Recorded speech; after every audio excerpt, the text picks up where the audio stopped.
Welcome to the Powercast with Charlie Johnson. I'm one of the world's leading fitness and transformation coaches. I'm going to be providing you with the tools to build your ultimate body and mind. So welcome to another episode of the Powercast. Today we have a very exciting topic which is incredibly relevant, and that's tactics to build muscle, burn fat during Ramadan with Essa Al Ansari from Dubai. So Essa is an incredibly inspirational man. So he himself has been through a fantastic journey in terms of from a weight loss side of things, losing 87 kilos in 4.5 years, which is absolutely mind-blowing. That's nearly my entire body weight, Essa. He's also a motivational speaker, does a lot of work to try and help the youth. Is a businessman and has a very, very varied background in terms of helping people achieve their goals and motivating them to lead their best lives. So absolute pleasure to have you on the podcast all the way from Dubai. Thank you so much for having me. Thank you very much. Thank you. Pleasure, man. So obviously you're over in the lockdown situation in Dubai as well at the moment. And I know that's obviously challenging for you as it is for us in the UK. So like one of the topics we can obviously delve into that a little bit further into the podcast.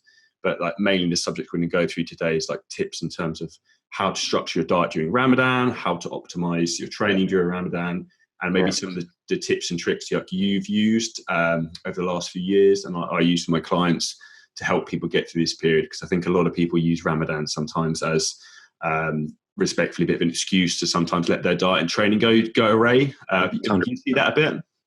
Yeah, I agree 100% with you. Obviously, Ramadan is, a month of fasting, and people tend to, as you said, have many excuses to not train or not even do a 10 to 20 minute workout a day. Not straight 7 days. I would even say at least 3 times a week. So I get a lot of questions as well that, how can you stay active and how are you motivated, especially for the people that are fasting? You're fasting 15 hours plus and you don't have the energy to actually train before breaking your fast. And then after breaking your fast, you get way too tired because you overeat and you just don't have energy anymore. You just want to sleep. So I think that's a few issues that I think globally when people fast or during the holy month of Ramadan is how they stay active. Or I would say the most important question is how to stay motivated during Ramadan as well. Yeah. And I think you probably agree that, and obviously as a motivational speaker, you'll know this more than anything, that the real key isn't necessarily motivation, because motivation will come and go. And like everyone won't be 100% motivated all the time. Like I won't be, you won't be. But what will set you apart is actually being disciplined. So building discipline into your lifestyle and your habits and setting yourself up with the right structure at the beginning of Ramadan is really the key here. Yes, that's the key as well. And then obviously one thing I've learned as well throughout my weight loss journey, and I would say till now on a daily basis, is, setting a goal. And then Ramadan, if you have a specific goal set for yourself that, by end of Ramadan, I want to reach this target, or I want to lose this much of weight, I want to gain this much of weight, doesn't matter. But just having that goal set for Ramadan, I think is something that's very helpful, and that I think did help me so much in the past few years as well. 100%. I think it's one of those things, unless you have a goal or a vision of where you want to go or what you're specifically trying to achieve, chances are you're probably going to slack off because you haven't got a strong enough why as to why you're going to try and find a way to achieve your goals during Ramadan, if that makes sense. 100%. I agree 100% with you. In terms of from like your own personal sort of journey, Essa, obviously, as obviously you've transitioned and lost a hell of a lot of weight, which is absolutely incredible. What did you find initially challenging about Ramadan, maybe with sort of maintaining your fitness goals? Was there anything in particular? What was the most difficult thing you found? Well, in Ramadan, I would say the difficult things for me, I would say till now, is just adjusting. Obviously, with the meal plans, I would say since I started my weight loss journey, is what I do is I have at least 4 to 5 meals, even 6 meals a day, small meals that I would eat every 2 to 3 hours. Yeah. Whereas now in Ramadan, because you're fasting all day, from the time you break your fast till the time that you have your last meal, which is at 4 a.m., it's really hard to squeeze in 5 to 6 meals. And many people as well would agree with me that that's the most difficult part of it is, sticking with the meals and what you ate and the calorie intakes that you take and the macros as well. So that's one thing that I find very difficult as well. And then to be honest, I'll be straight up, is sometimes I do feel demotivated as well when, in Ramadan especially, is because you're just too tired. When you have no energy, even though you break your fast, you have carbs, you have protein, you have veg, you have some sugar intake, but you just don't have that motivation that you do on a regular basis on like usual days. If you get what I mean.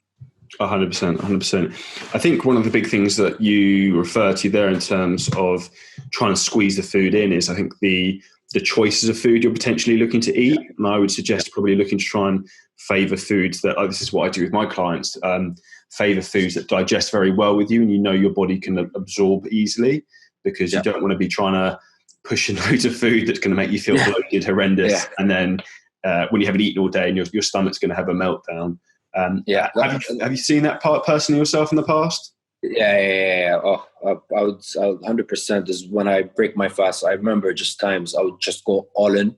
I don't even care, literally like all in all the food because I'm so hungry. Especially, I think your body needs sugar. I think that's the most important thing. And as soon as we see something sugary, whereas it's dates or some desserts, you just go all in and you just eat. You don't even know you're full, but you still want to eat more and more. Yeah. And then what happens is that it's just you crush down and you just pass out, you sleep for an hour. And again, you wake up and you repeat again, do the same until around 4 a.m.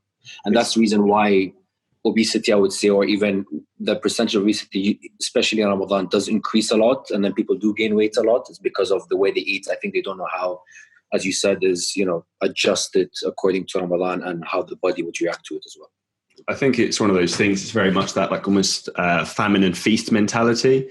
Yeah. So like as soon as you can eat again, it's almost like opening the floodgates of like how much food can I eat, and like almost trying to play catch up for the day, I guess. Yeah.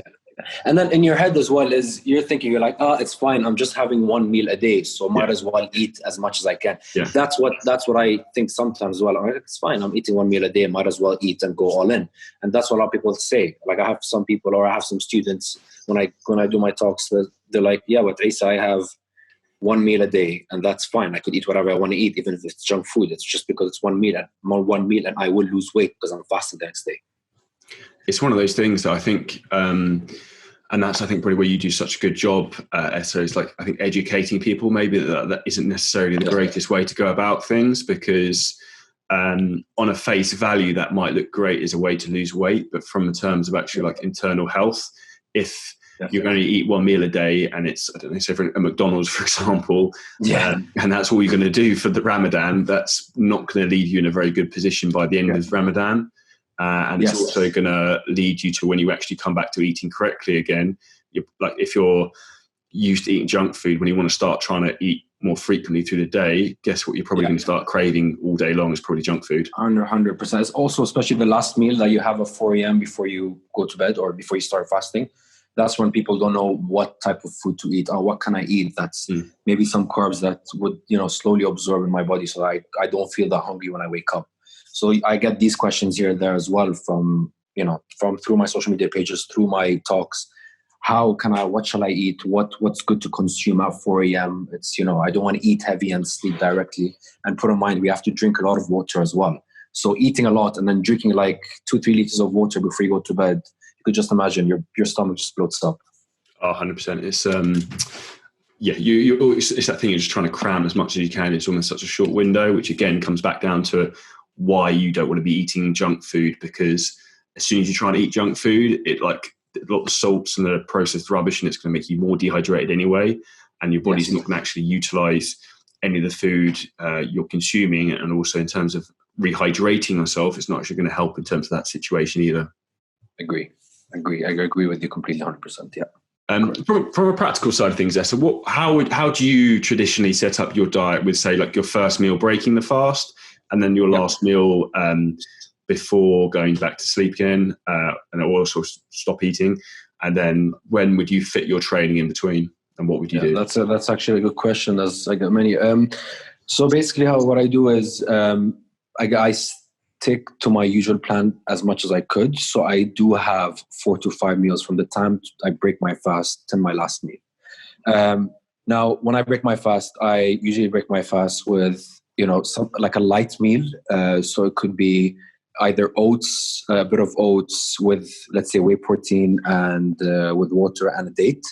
And then what I do is that after that, I go do my training. So that's my, strength training, depending on the day. I just forgot to mention that before I break my fast, half an hour before breaking your fast, what I do is I usually do my fasted cardio.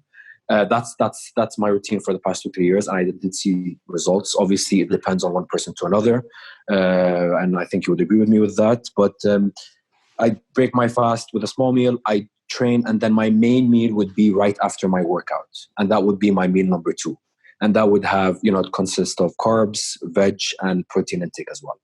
So that's meal number 2. And then meal number 3 and 4 obviously will be the next, let's say, 2 to 3 hours. And then meal number 5 will be my last meal, which is at around 3:30, 4 a.m. right before we start fasting. And at 4 a.m. what I usually have Greek yogurt with berries and a bit of peanut butter, and as well as I have casein protein as well, because that's a long-lasting protein that would help you as well, so you digest in the body. And then water as well. So as I said, is that I usually have small meals, and that's 2 to 3 hours gap in between each meal. 5 meals could be a lot, so it could be 4 meals, even 3 meals. But then I've been doing this for the past 2 to 3 years, and I've seen incredible change and results as well in my body as well. Training wise, I always tell people that's the best time to train is what I said: break your fast with a small meal and then train. There are some people that train right before breaking their fast, like a full-on workout, which I've done, and I don't highly recommend it because the energy level is 0, and your body just can't cope with. You can't push yourself as hard as possible because you're fasting. So after breaking your fast, I think that's the best time as well. 100% agree with that, and that's generally what I always recommend for clients during this period. Is some people want to go in and train completely fasted, and if that works for you and you feel great, then by all means try it and do it. But for me personally, that's not something I think would work well for me, or something I'd recommend.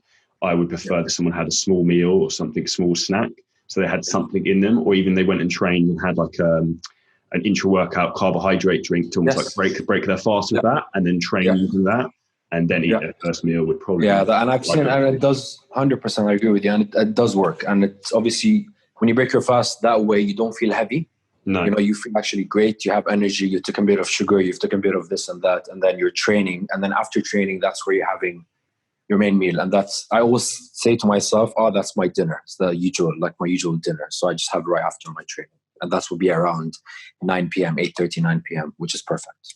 What would you traditionally have as a small snack before training if you were going to break your fast for Ramadan? Give people some. So I do have something traditional, but then usually it depends. There's something that all the people who fast would know it. It's called haris, which is basically a crushed meat with oats, and it's very light. It's something very, very light. And I have around 50 grams of that and 1 date and, let's say, a whey protein or something, a shake, just a whey protein with water. Sure. And I do have that. Half an hour later, I move into my training. And during my training, I do have my BCAAs or amino acids and all that drink. And then obviously my main meal after. So again, it depends. But then that's what I've been having. That haris dish that we have is very cultural, and it's only served in Ramadan. And it's something that I would like to have, just feel the taste of Ramadan. And it's as well something very light and healthy, I would say, because it has this protein and it has a bit of carbs and it's very liquid. It's like a soup, but what meat do they put in that? Out of interest. That is a good question, but I think it's. I haven't ever done it, but I'll find out and I'll let you guys know. But I'm not sure exactly what meat is it, but I'll find out and let you guys know definitely. Anyone who's listening to this and knows what it is, drop me an SMS. Yeah. Everyone who fasts would know that the dish haris, because it's a very well-known that's only served in Ramadan. Okay.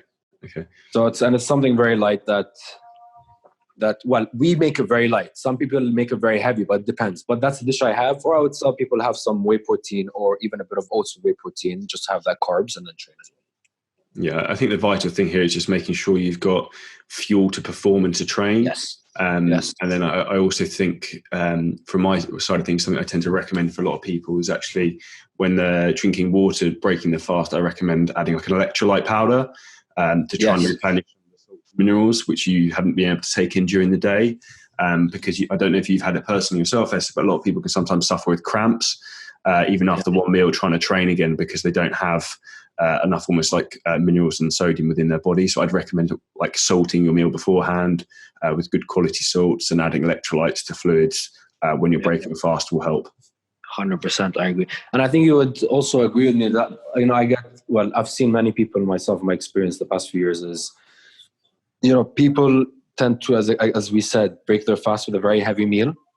And then they go and train at around 10:30 p.m., 11 p.m. And what do you think of that? Is this something good? Or because I know that people, they would eat and eat and eat, it's fine. But in their head, they're like, it's fine, I'm just going to eat because I'm going to burn out all what I ate in 3 hours. So the way I would look at that is I would say, like, respectfully, that's a terrible idea. Because from a digestion point of view, if you haven't eaten all day and then you eat a massive meal, even if you're waiting 2 to 3 hours to go and train again, your body will not have digested that food, and your body will be pulling all the blood into your stomach to try and digest and break down that volume of food. So when you actually go and try and train, your training performance is probably going to be pretty poor. You're probably going to feel pretty sluggish and not great. And from personal experience, like whenever I've done anything like that, without being too crude, I tend to get a bit of a bad stomach if I try and work out with when I've eaten a very big meal. So personally, I would always recommend a smaller sort of like feeding beforehand.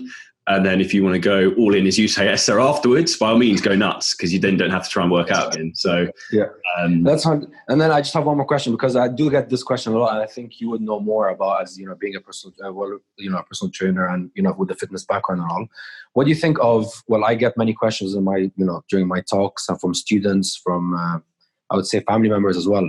Is that concept of having a cheat meal once a week. Okay. Now, what could people do in Ramadan to have that? When do you think they should have that cheat meal? Let's say if my cheat meal would be on a Friday, do you think it's best to have the cheat meal at the time where I break my fast, or some other meals later on in the evening? I would definitely not have it as the first meal. So from my side of things, what I'd always recommend, and it's with clients I work with as well, is I'd always recommend it normally as your last meal of the day. So because then you're going to get some decent nutrition in before you can eat any junk food, if that's what you wanted to eat. However, I can appreciate maybe Ramadan's slightly different scenario. So what I would suggest that most people do, if your body goals are serious for you, I'd suggest that you eat one small meal, work out, and then have your cheat-free meal, because post-workout, your body's going to utilize and assimilate a lot more of the nutrients you're going to be eating, even if it is from slightly more fun foods, we call it that. I think would be the best time to take that in. Whereas I'm sure you'll agree with me that this, so if you break your fast with a quote unquote cheat meal, I can guarantee then that probably the next 3-4 meals are probably going to end up being cheat meals as well. And then it's a slippery slope that it's not become a cheat meal, it's become a cheat evening, a cheat day. Do you know what I mean? I agree with you 100%. And that's what, as well, again, people don't really get it over here is, I could have a cheat day, it's fine, but it's because I'm going to fast the next few days and train the next few days. So a cheat day from the time you break my fast till the last meal of the night, it's fine. I could eat whatever I want. And that's what a lot of people do. I would say not only here in the Middle East, but globally, is that they would just eat, as you said, and it just ends up being a cheat day or a cheat evening in Ramadan, which I think is not something very accurate. 100%. And that's probably the biggest mistake every single person makes. And I was that guy for a long time, whereas I had the belief that I could go and, I don't know, on a Saturday night, I could buy a family bag of Doritos, get a large Domino's pizza, 2 tubs of ice cream, go eat as much crap as I could, and then I wouldn't do it again for another 6 days. And in reality, what this creates is a terrible relationship with food, which is something we do not want to have.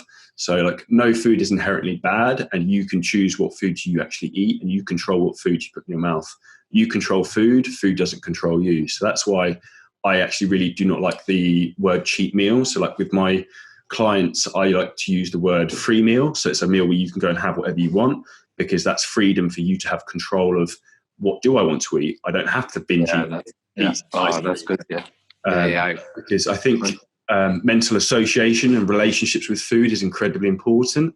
And I think that's where a lot of people go wrong. And once you create a very strong, solid relationship with food you like, and that you can enjoy the food you want, like naughty foods or pizzas or whatever, now and then, and you can factor those in, that's when you have complete control of yourself, what you eat, and your own hunger, and you're not playing him to sugar. Makes sense. 100%. I agree with you that completely. But then again, because we're in Ramadan, we're fasting all day, and sorry, I'm asking you questions as well because I think you're more, you know more than me. But when it comes with obviously with Ramadan, your body needs sugar, and when you break your fast, what do you think is best now?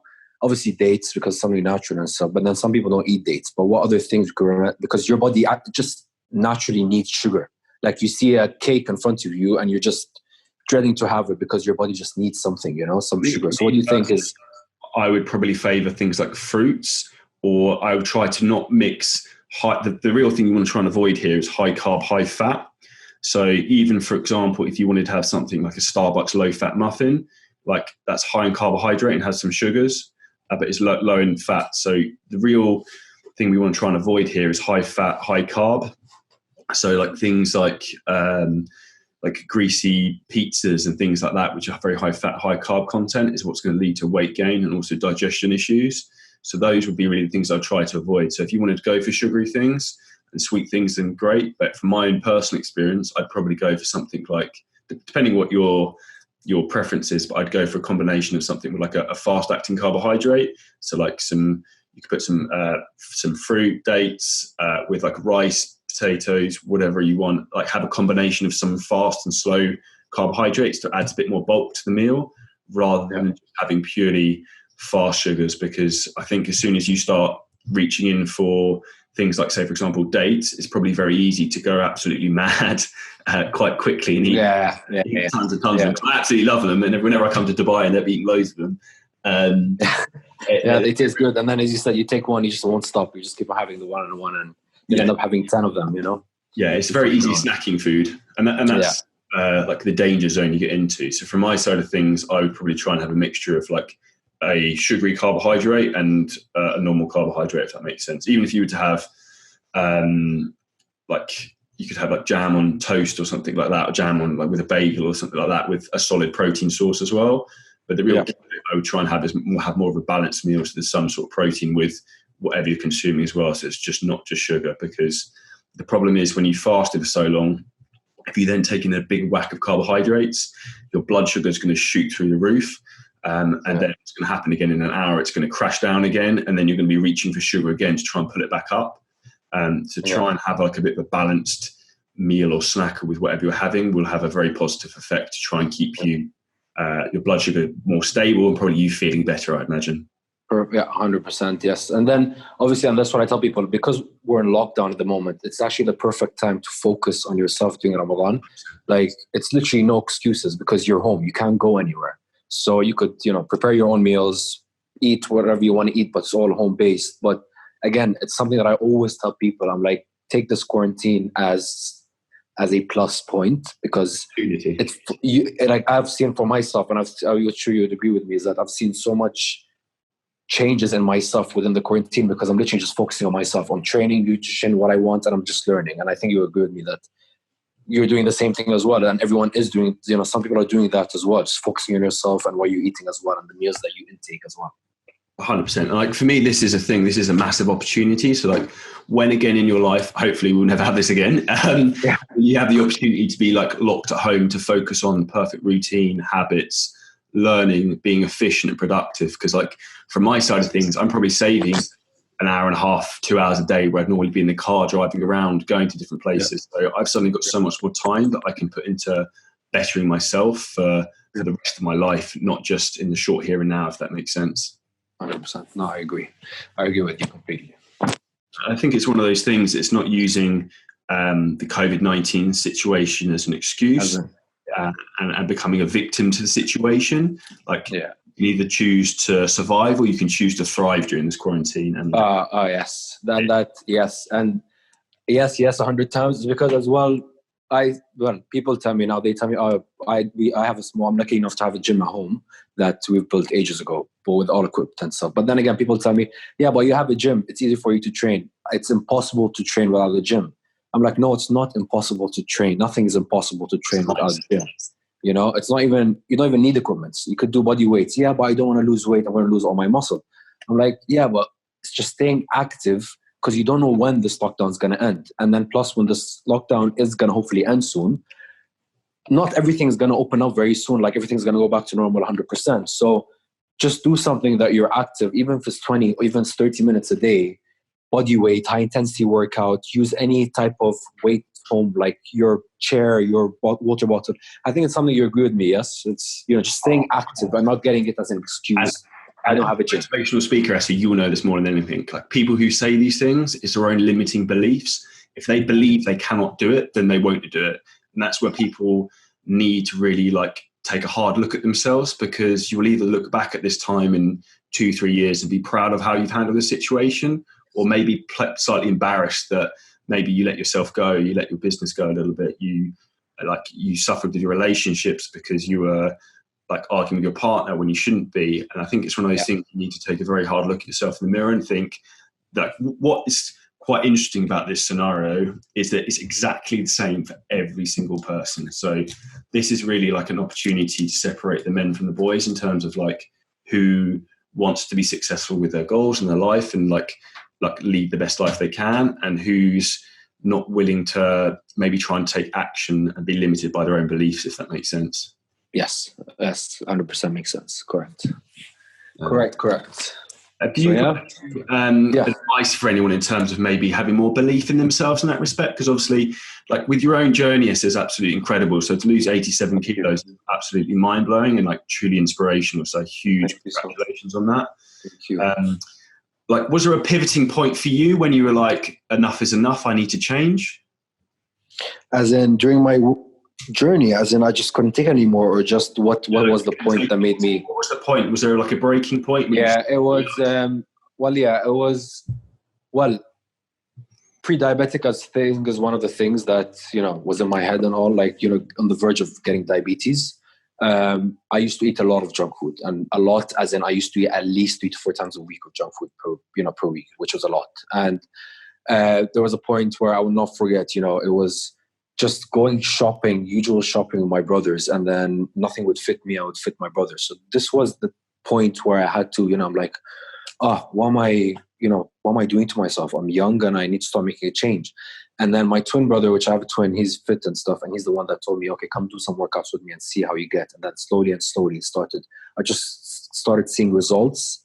And then that's where I got very addicted to training and wanted to, set my goals each month, weekly goals, monthly goals that made me reach my target. But my change or point of change would be is, the fear of being, having diabetes, and then just not living the right lifestyle. And was that like an actual point from like a medical professional said that to you? Yes, it was that. And then obviously, and it's shocking, everyone at home is fit, and they've always been fit all their lives except me, because I used to love food. And I was very, I'm like, yeah, but if my family were all fit and I'm the only one that loves food, because I was very stubborn, I wouldn't listen. But then obviously going to medical checks and having some issues and stuff, they told me like, okay, if you keep on continuing the way you are, you'll have diabetes and you'll have some issues in future.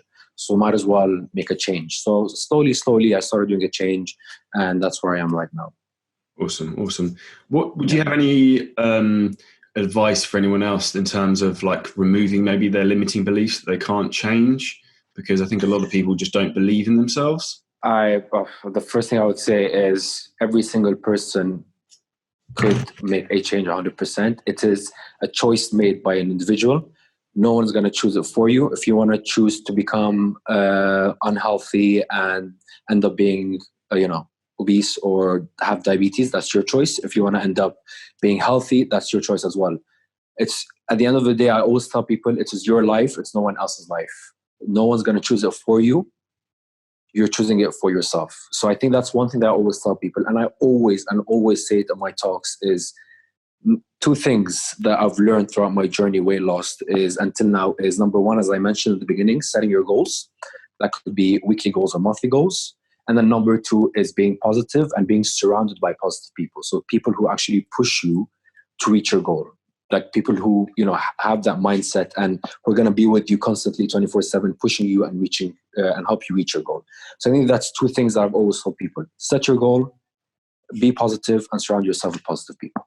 Yeah, it's creating the right support network and structure around you. Yes. And like putting yourself in a position for success, because if you're around positive minded, successful people, you're the sum of like the 5 people you surround yourself with. So perhaps maybe. And I'll give you sorry to cut you. I'll give you an easy example. I work in Abu Dhabi, which is an hour drive from Dubai every single day. And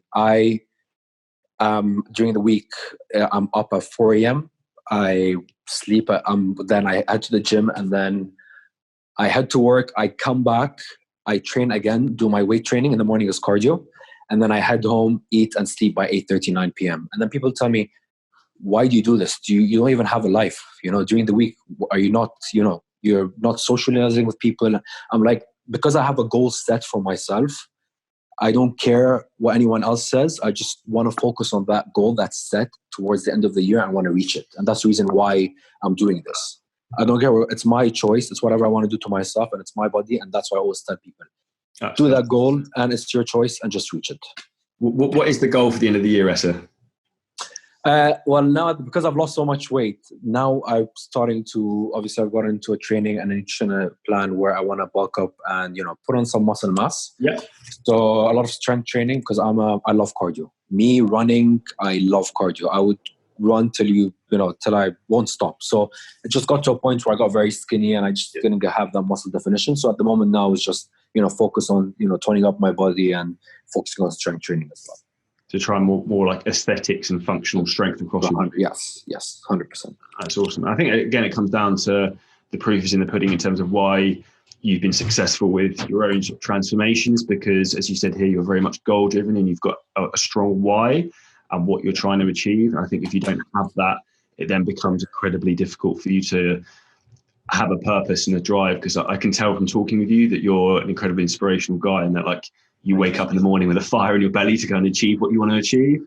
Yes, 100%. Pretty awesome. Now as well, at quarantine times as well, I don't make quarantine as an excuse where I'm going to sleep till 10, 11 a.m. No way. I'm up every day at around 6:30 a.m.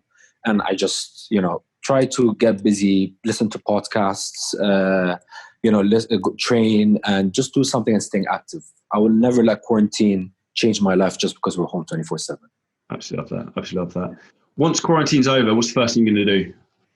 Oh, quarantine is over, I would say head to the gym. That's one thing. To be honest, which gym do you train at in Dubai? I have to say it's probably my favourite place in the world for gyms. It's incredible. Yeah, there's many ones, but I train SF.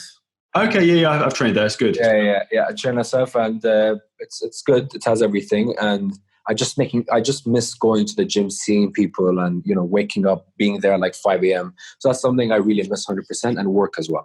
I miss work. It's just being there at work, something I really miss, because I'm into hospitality. So hospitality is all about socializing, events, and working 20 hours a day. It's ridiculous. You just work long working hours, but because I love that, it's something that I really miss. So that's one thing I'm going to do: gym, head back to work, and normal life, hopefully. Absolutely love that. And it's one of those things, you're truly an inspirational guy, and I've absolutely loved this conversation. I think reflecting on this podcast, I think there's so much value in terms of like facts and information that will help people through Ramadan, in terms of some like very concise, like practical information that they can actually use. Thank you so much for your time. Anytime. To find out some more information about you, Essa, where's the best place to reach out to you? On social media, Fitness with Essa, on Facebook, Instagram, and all that, and then I'll be in touch. And yeah, man, thank you so much. Really found this useful. Awesome. It's always good to do these type of podcasts and spread, awareness and raise awareness about it. And we're just here to try and help and educate people. So I hope everyone listening. Keep it up, man. I've been listening to your podcast the past few days, and to be honest, it's sick. So keep it up. Yeah, I love it. Keep it up. Love it. So thank you for everyone listening. I hope you've absolutely loved the podcast. So please share it.